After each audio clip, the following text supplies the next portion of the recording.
nasa screen na po yung mga ingredients.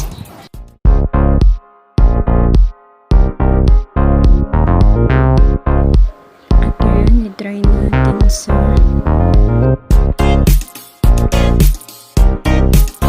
tissue paper kasi wala tayong paper towel.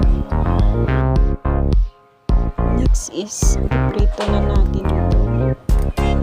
Ngayon, ang gamit ko ngayon is kahoy kasi wala pang gasolina. Ayan, iprito yung mga kahoy.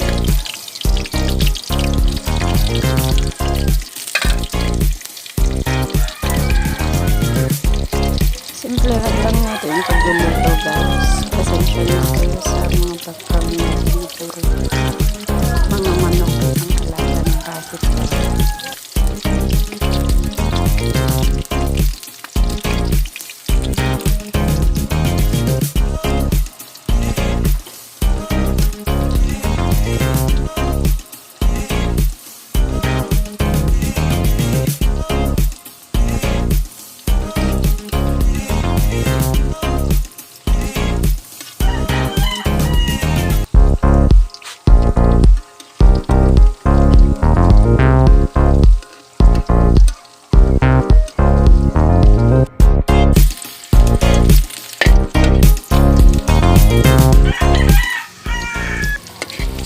Igisa na natin sa bawang at sibuyas.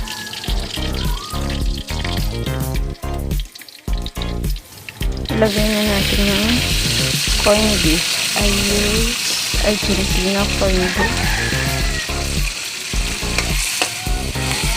Pwede naman po kayong maglagay ng any brand of corned beef.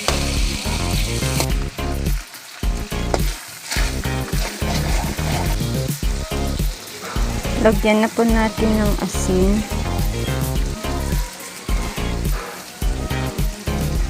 Pamintang durog.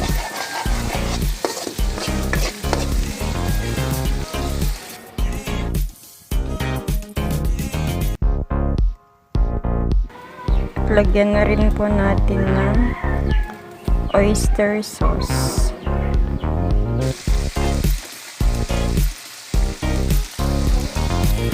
Leave for about 1 minute bago natin ilagay ang ating pritong talong.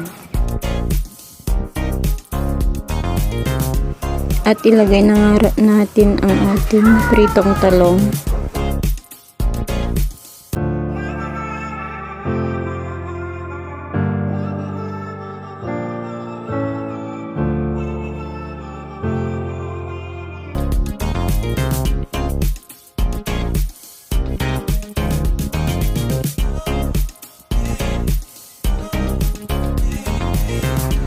Simmer for 5 minutes para maluto ang ating talong.